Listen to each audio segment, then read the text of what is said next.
And now, AM 650 presents your source for leading-edge news and information on today's hottest products and services. This is Experts on Call on AM 650.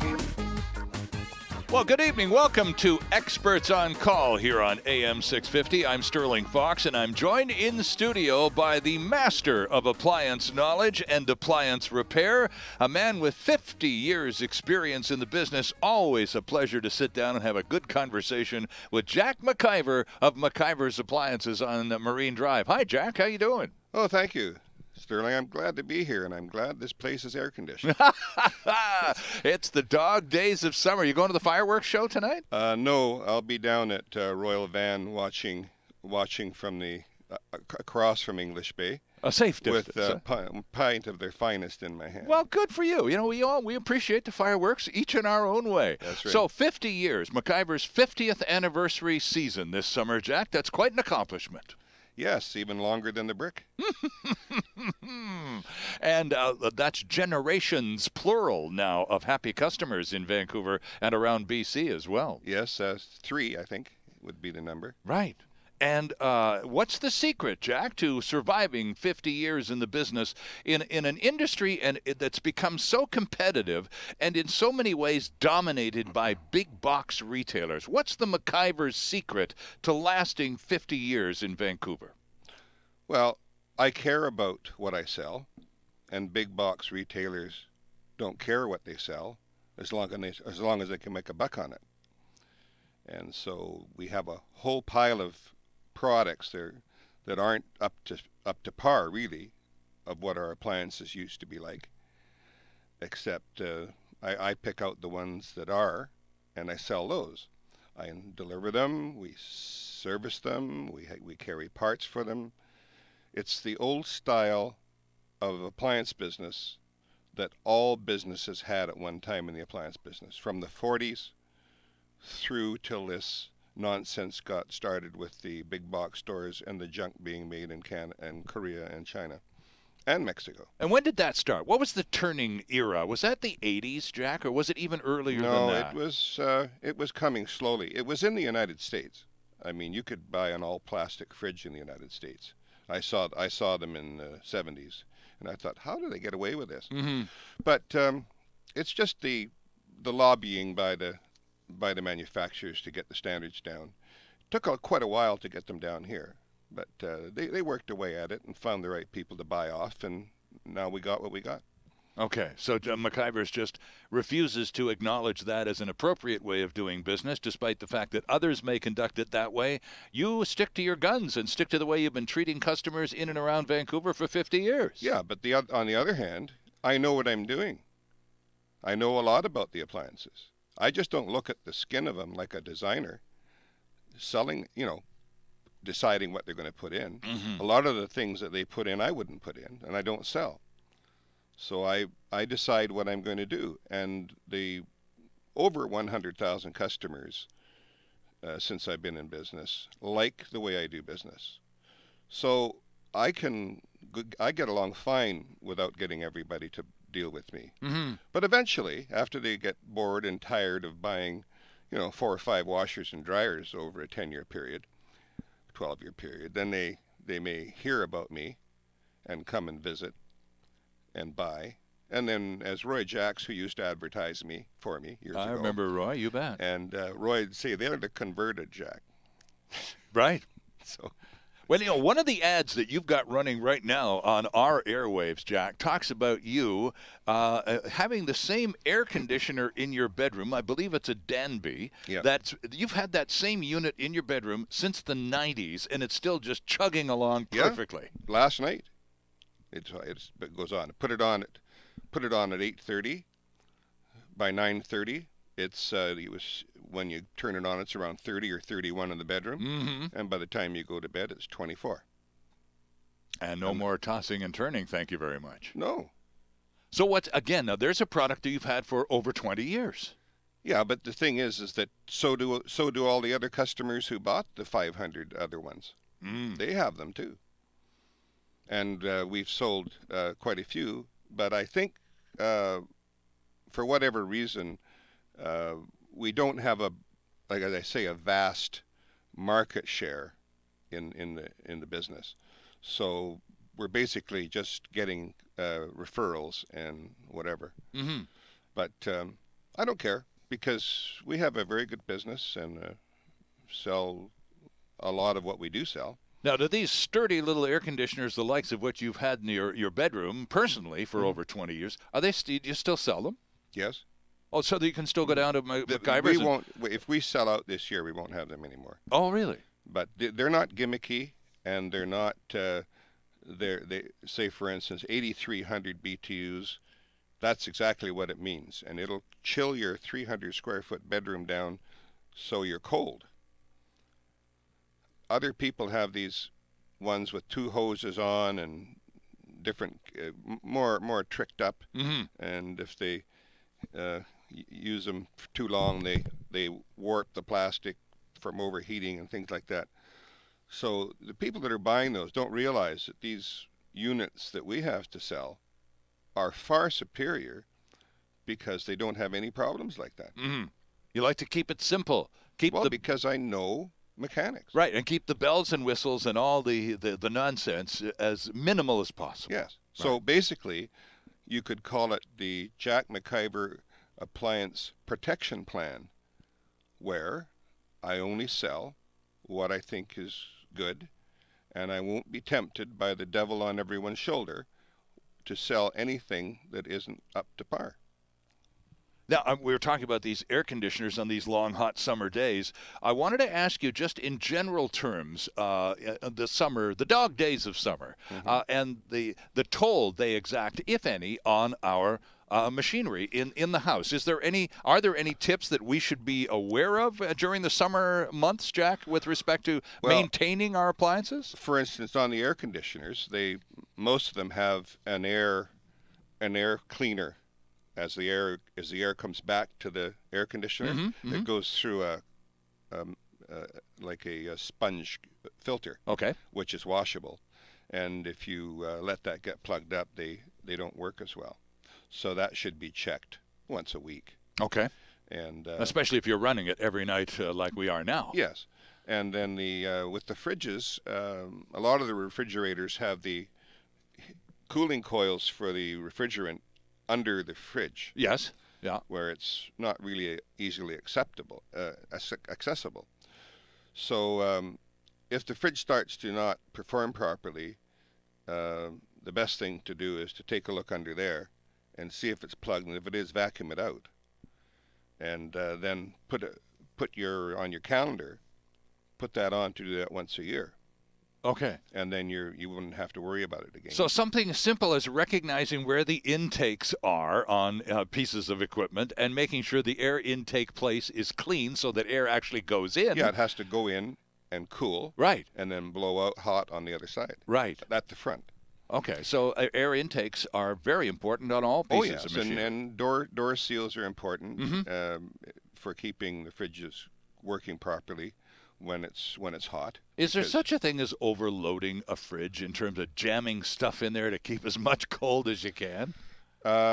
Yes. If you just fill. We had a situation with a hospice on Granville Street, and they had a big freezer, big frost-free freezer, and it was just stuffed with boxes of food. Okay. Like not loose like you would in a normal home.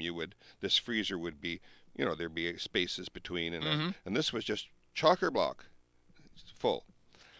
So I hadn't really seen it much of it, but I thought, well, maybe the frost timer stopped or something.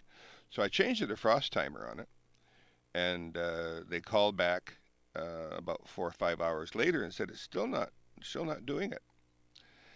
And then the light bulb went off in my head.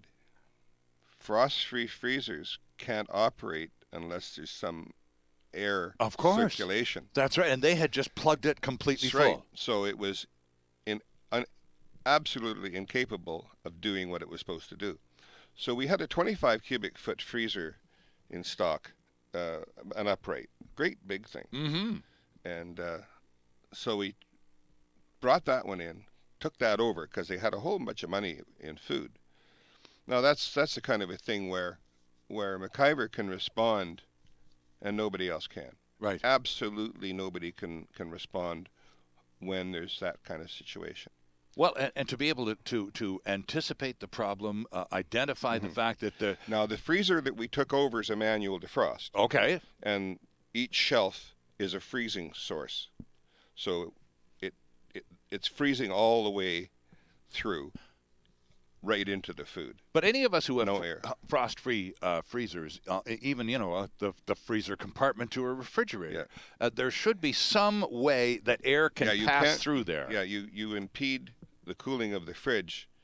Also, if you don't have some, just some space for it to whip around, So don't overpack the freezer. That's what the fan does in the freezer. You go. It pressurizes the air, so some of it goes circulates through the freezer. Right. And some of it goes through a duct and it goes into the fridge, and then it all comes back at the bottom and goes up through the cooling coils and goes over again. So it's that's how they work. Okay. So don't impede it too much. So don't overpack the freezer, and especially in the summertime, make sure that the underneath part of the freezer there's lots of airflow, and not a lot of lint and junk underneath your freezer. That's correct. Or underneath the fridge. Period. Okay, now there's another segment we want to include in this conversation, and it's been a while. It's nice to have you back in the studio. You brought a few visual aids. You brought some props with you. Yes, I did. And we're going to do this Jack McIver's Toolkit segment once every couple of months or so. So what have you got? What is the first thing that we're going to talk about? Because you brought a whole bunch of pipes and looks like vents and things here, and so we're going to get the ABCs of vents. This is a dryer. Looks like a dryer vent. Okay. But it doesn't say what it is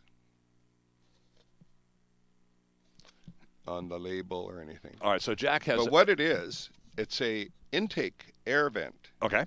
Now, someone at Home Depot, where I got these from, would walk down and say, well, that looks good. It'll keep the varmints out and all that stuff, and that'll be good.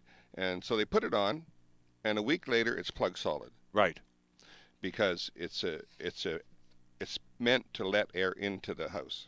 Okay, so we were just talking about that in the context of freezers moments ago. So what you've got here is an intake vent that needs to be kept clean, but it's just all about air coming in. It sucks air into the house. If you put it on a dryer, right, it's done. All that wet lint and stuff is just going to plug this thing up in no time. This is designed for like the fan in the bathroom kind of thing, right? Yes. Okay. It's for a fan in the bathroom or an intake. But what they should have is they should have arrows on them and an X, so that don't use this for exit. Right.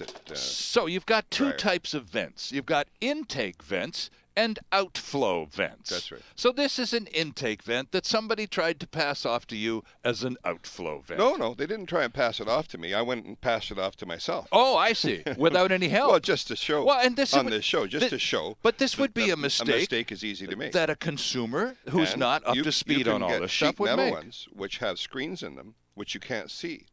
So you have to be careful, because a lot of people buy those too.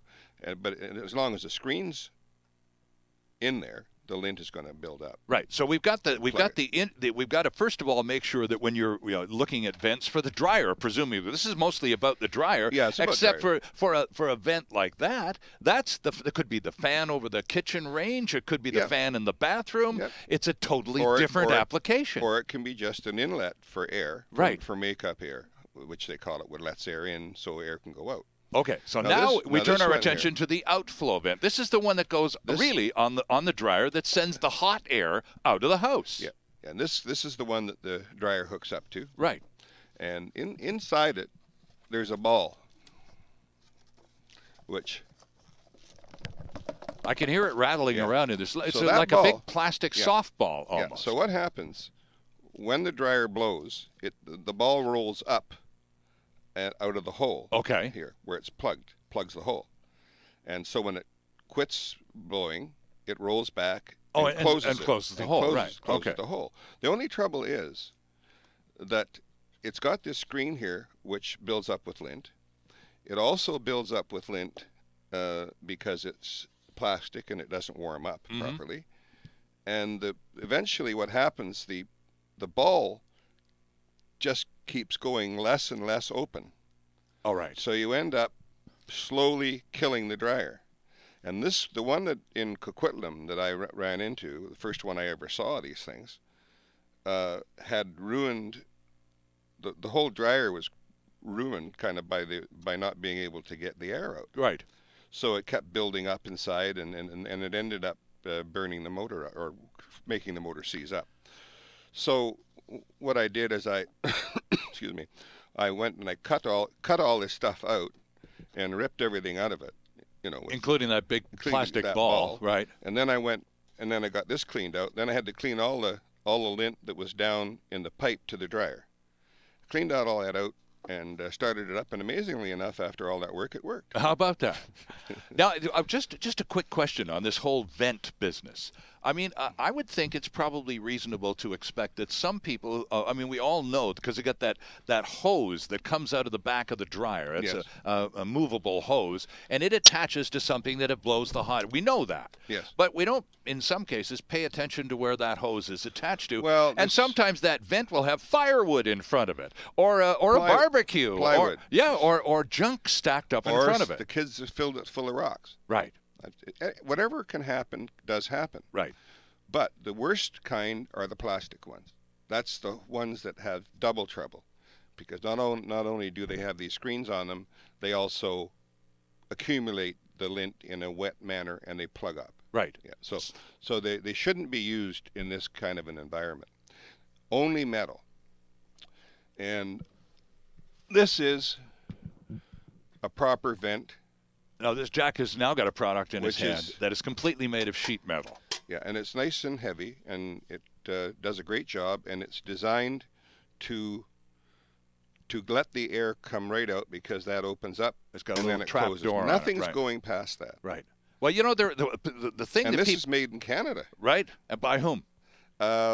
Most of these are made by IMCO. Okay, and where do you buy them in Vancouver area? Well, you can buy them from us. You can buy them from Northern Building Supply. Northern Building Supply actually carries a line of products similar to what Woodridge used to carry in our hardware. Okay. A vast hardware.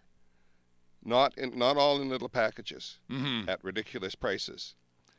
But it's an old-fashioned business like mine, much older than mine, about 50 years older than mine. Okay. But I really like them, and I'm a customer of theirs, and the family has been a customer of mine. And I was thinking about them, and I said, I'm going to give them a boost and see if they can, sell. We want to sell the proper stuff to people. Of course, right. And I think Rona, when I looked at their products, they have some metal too. They also have plastic. Right. But what I'm suggesting is people to totally reject plastic vent hoods. Anything that's made of plastic, and just buy metal, because you can paint it the color of the house. Right. I know Dwayne's anxious for us to take a quick break here, but I can't stop this segment here, because I've got to ask you one more question. One of the reasons people are so attracted to these plastic vents, Jack, with their multiple faceted covers, is because we're paranoid about, well, squirrels and rats and God knows what climbing into our houses, using the dryer vent as the input route. They can't get into it. They got a fan that they got to go through, and they've got a lint filter they got to go through. It's mission impossible. Well, we're awfully worried about that. Well, and the maybe manufacturers of these plastic devices know that, and because they go on and on with these grills and fancy this, that, and the other thing, one of the best to sort of play to those fears. One of the best ways to deal with the problem is have the dryer vent up about this high, just above the dryer. Okay, sort of about 4 feet off the floor. 36 inches or 40 inches. Okay. And then you can then you can hook the dryer up very easily. Mm-hmm. The way they make them right down at the bottom, they're too close to the earth anyway. Right. And so a lot of times they have back pressure because they're blowing against the earth, outside the house. Right. So I always, when I put them in, I put them up higher. Nothing's going in there. They're gonna climb the siding and then get this open, and what hand are they going to use? People worry. Yeah. All right. Well, so when it comes to vents, the preferred approach should always be sheet metal products. Yes. All right. with a damper. All right, he's now the Northern Building Supply has been around a little longer than McIver's, but it is the 50th anniversary in Vancouver of McIver's Appliances. Now, of course, the current location, and it's been a few years, 610 Southeast Marine Drive. Jack McIver and lots more on Experts on Call when we come back after these messages. Delivering relevant and beneficial consumer information. This is Experts on Call. And there's more still ahead on AM 650.